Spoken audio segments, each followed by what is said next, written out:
Olá, pessoal! Então, nós começaremos aí a nossa aula, de metodologia da alfabetização, falando sobre as origens e o desenvolvimento da escrita na história, o processo de institucionalização no ensino e da aprendizagem da leitura e da escrita nas escolas brasileiras, tá bom? Vamos começar falando, pessoal, que que o caminho que cada um percorre para compreender e se apropriar do sistema de escrita, ele nem sempre foi dessa forma e ele não é uniforme, ou seja, não é todo mundo que percorre o mesmo caminho. Isso vai depender do professor alfabetizador, ou seja, do método, da forma, da estratégia de ensino que ele vai utilizar para alfabetizar o seu aluno, tá bom? Eu coloquei no slide aí uma história para a gente começar então a discutir a nossa disciplina. Era uma vez uma criança que queria aprender a ler o mundo da escrita que a rodeava e a escrever todas as palavras que pudessem existir. Ela buscava compreender o que eram aqueles sinais, como eles se misturavam e se tornavam compreensíveis para as pessoas. Queria aprender a ler e a escrever. Certo dia, rodeada de outras crianças e sob o olhar atento de uma professora, no espaço da sala de aula e cercada pelo mundo da escrita, essa criança parou diante de um quadro contendo as letras do alfabeto e disse: Professora, quer dizer que apenas com essas letras eu posso escrever tudo o que existe no mundo? Interrogou e exclamou, ao mesmo tempo, a criança que havia dado mais um passo rumo à compreensão do nosso complexo sistema de escrita alfabético. Então, como eu falei para vocês, o caminho que cada um percorre para compreender e se apropriar do sistema de escrita, ele é diferente. Até porque há diferentes formas de aprender a ler e a escrever. E em uma sociedade grafocêntrica, é essencial, é primordial, gente, a importância da leitura e da escrita como requisito aí para emancipação humana. Ou seja, em uma sociedade que é permeada de processos aí de leitura e de escrita, uma pessoa que não consegue, ou que não é alfabetizada, que não consegue compreender ali o sistema de escrita, não consegue interpretar textos, essa pessoa ela não consegue andar por ela própria, ela sempre vai depender de outra pessoa, seja na locomoção, seja, por exemplo, fazendo uma compra, seja para compreender até determinadas notícias, que passam nos jornais. E eu fiz algumas perguntas aí para nortear a nossa disciplina, então. Quando, de fato, a humanidade começou a se preocupar com o ensino da leitura e da escrita?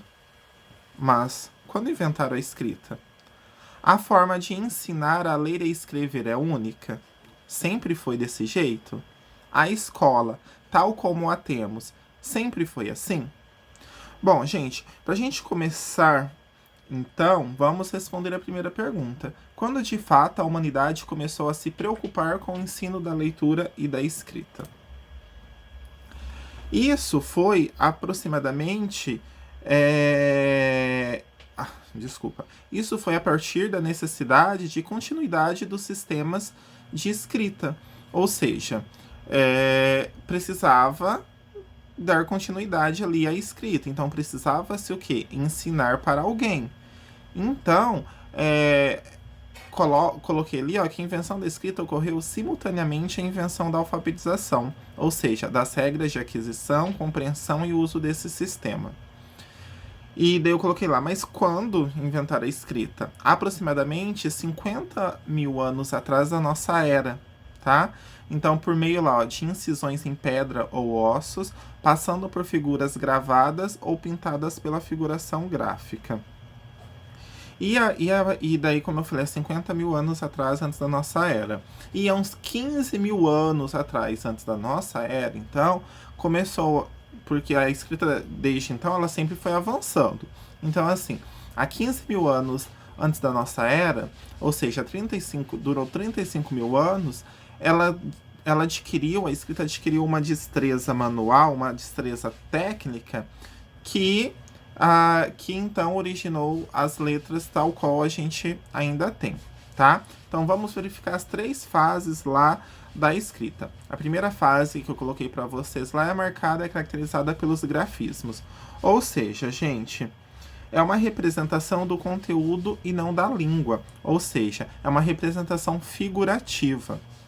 Na segunda fase, a gente tem lá os ideogramas. Só deixa eu fazer um adendo aqui, lembrando que a gente tem aqui essa primeira fase do grafismo, quando a criança está construindo ali o seu processo, o seu percurso de leitura e de escrita, a gente tem a fase lá dos grafismos nominais, que tem muito a ver, então, com a história da humanidade, como que a humanidade começou aí a construir o seu sistema de escrita, tá?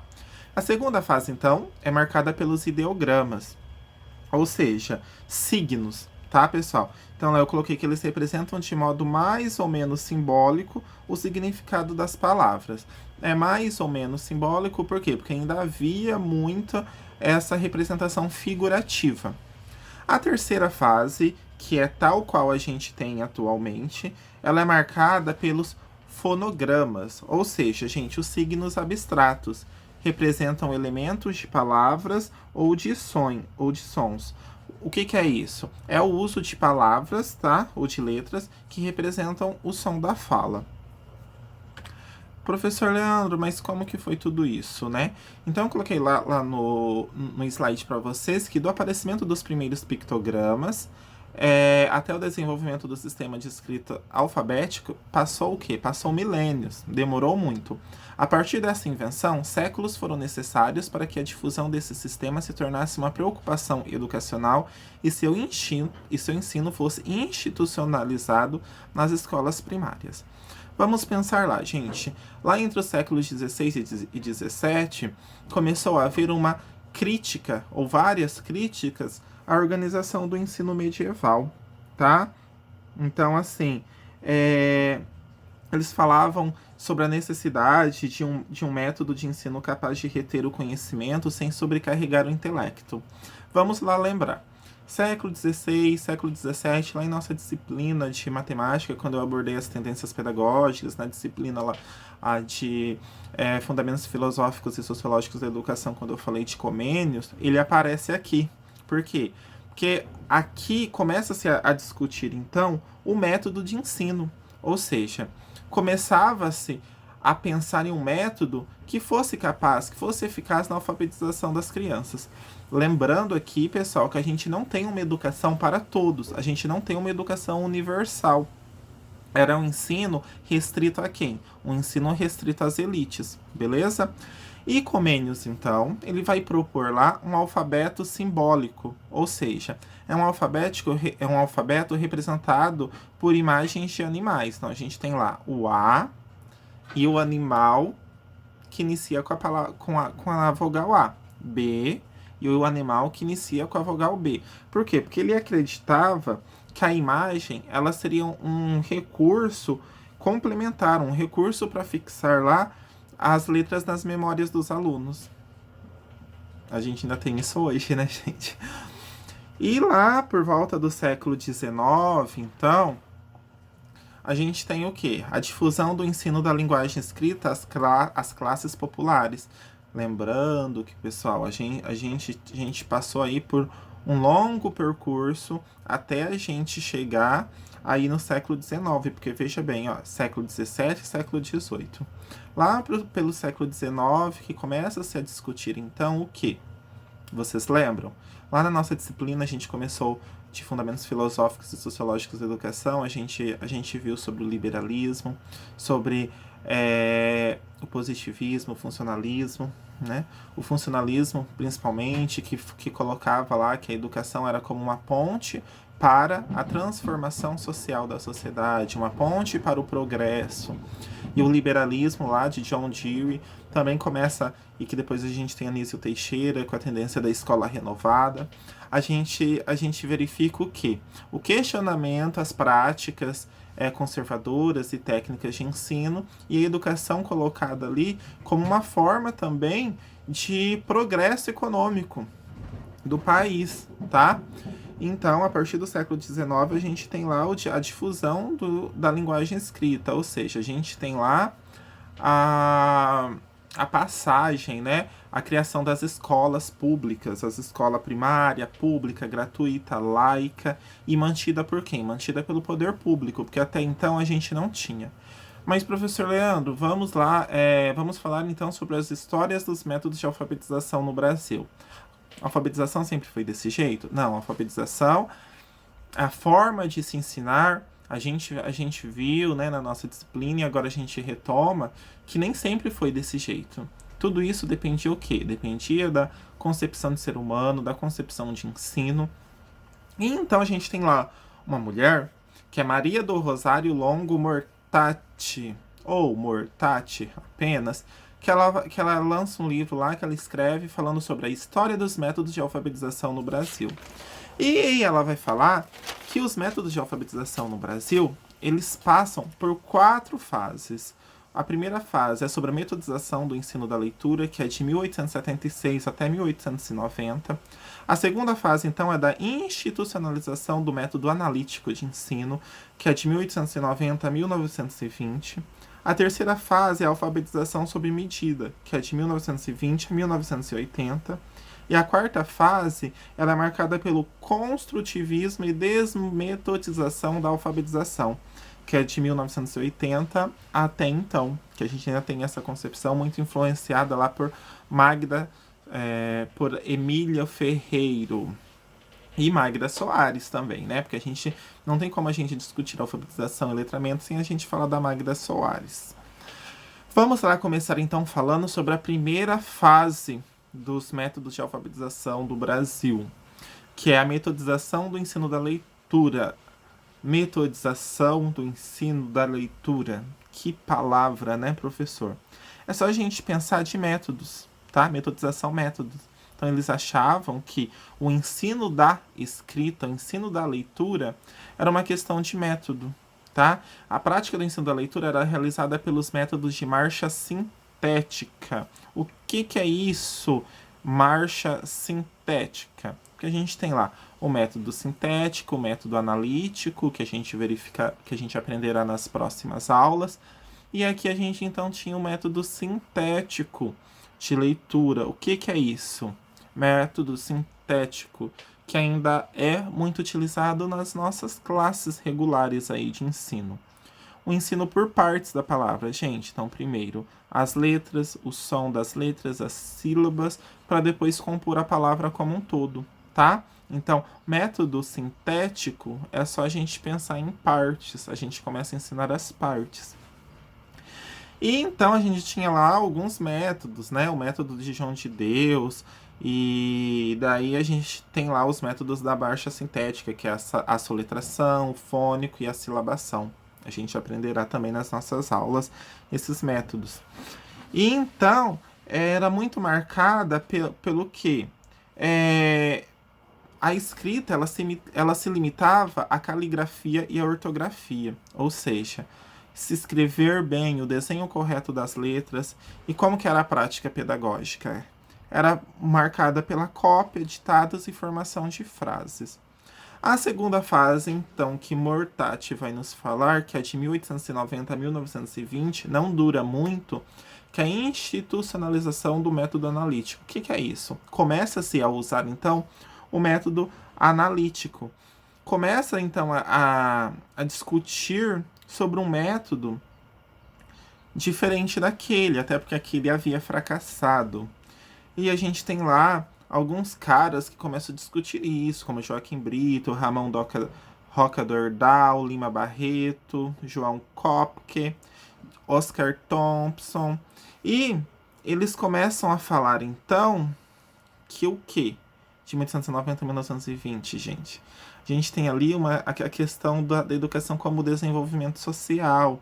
E eles falavam lá, ó, que esse período é marcado pela crença propagada mundialmente de que uma nação, para ser civilizada, precisa difundir as primeiras letras aos seus cidadãos, alcançando ressonância na nova República Brasileira, que passa a advogar em prol do ensino da leitura e da escrita a seus novos cidadãos da República, como fator de modernização social.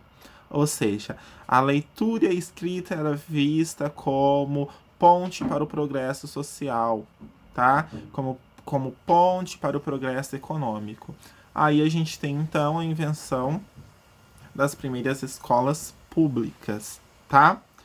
E o ensino, ele passa a ser o ensino que costumava, então, né, a ser compreendido como uma questão de ortografia e que, portanto, requeria treino, começa a ser discutido também algumas questões didáticas sobre o ensino da leitura e da escrita. Ou seja, como ensinar a partir da diferenciação das habilidades visuais, auditivas e motoras da criança. Opa! Fazendo um elo com a disciplina lá de literatura. A gente tem, então, uma nova concepção, o que aqui? De criança também, tá? Então, a gente tem que ter um ensino diferenciado para as crianças. Enquanto lá na metodização do ensino da leitura, a gente tinha um ensino muito precário, uma não diferenciação entre criança e adulto, é que a gente já começa a se preocupar com o ensino para as crianças. Como ensinar essas crianças que são seres diferentes dos adultos, que têm necessidades peculiares e particulares do adulto. Como ensinar e para quem ensinar, né? A quem ensinar. Beleza. A terceira fase, então, que Mortati vem nos falar pra gente é sobre a alfabetização sob medida. Então aqui, gente, a gente tem um cara lá que se chama Lourenço Filho. E ele lança, então, o teste ABC, ou testes ABC, para verificação da maturidade necessária para o aprendizado da letra e da escrita. Ou seja, será que essa criança, será que esse indivíduo tem um nível de amadurecimento suficiente para aprender a ler e a escrever? Será? Então a gente tem aqui uma utilização dos métodos mistos, ou seja, tanto do ensino lá do método sintético quanto do método analítico na alfabetização, tá? E daí a preocupação é como ensinar e a quem ensinar, tá? A última etapa, lembrando que foi de 1920 a 1980, durou aí o quê? Durou aí 60 anos. Lembre que aqui a gente tem também a ditadura militar, tá? Então, assim, a gente tem lá o ensino técnico, um ensino para o mercado de trabalho. E então, na quarta etapa lá, na quarta fase e última fase que Mortati vem nos falar sobre a história dos métodos de alfabetização no Brasil, ela fala sobre o construtivismo e a desmetodização. O que é isso? Desmetodização. Opa! Os métodos. Vamos desconstruir esses métodos. E aqui a gente entra, então, na Emílio Ferreiro, pessoal. Construtivismo. Ou seja, como construir o conhecimento, ele é construído, a ênfase recai, então, sobre os processos de ensino e aprendizagem, tá? Lembrando que de 1980, a gente tem o quê? Em 88, a gente tem a Constituição Federal, a nossa Constituição Cidadã, que coloca a educação como direito subjetivo e obrigatório, né? Obrigado ser o Estado, então é obrigado aí a ofertar, tá? E também a discussão torna-se, né, necessário novos métodos. Por quê? Porque a escola, ela fracassou na alfabetização das crianças. A gente tem níveis elevadíssimos aí de analfabetos ou de fracasso escolar, tá? Então começa-se a questionar as tradições anteriores, o fracasso da escola na alfabetização das crianças. E a gente tem aí, como eu falei para vocês, uma revolução conceitual, porque a gente tem a introdução do construtivismo de Emília Ferreiro e lá, né, que é de Piaget também. A gente tem um questionamento muito grande do uso das cartilhas. E a ênfase aqui recai sobre o papel da escola, o papel do professor e sobre o processo de aprendizagem da criança, tá? E então, Emília Ferreiro, Magda Soares, né? Vamos falar sobre Magda Soares. Ela vem nos ofertar uma conceituação teórica muito bacana, que é sobre alfabetização e letramento. porque ela fala que não dá pra gente separar alfabetização e letramento, mas que uma coisa é uma coisa e outra coisa é um nível superior. Vamos lá. A alfabetização, ela fala então que a alfabetização é a aquisição do sistema convencional de escrita pela pessoa, pela criança. Ou seja, aprender as letras, tá? Aprender as palavras, aprender a ler. Só que o letramento é um nível superior ali. Por quê? Porque passa, Leal, pelo desenvolvimento de habilidades de uso desse sistema em atividades de leitura e escrita, nas práticas sociais que envolvem a língua escrita. Ou seja, não basta eu apenas ensinar minha criança, o meu aluno, a ler e a escrever. Eu tenho que ensinar esse aluno a interpretar, a compreender o sistema de escrita, a compreender, a fazer o uso social dessa escrita, tá bom? E é sobre isso que a gente falará nas nossas próximas aulas. Como eu não apenas só alfabetizar a criança, mas eu letrar essa criança. Espero que vocês tenham compreendido, pessoal.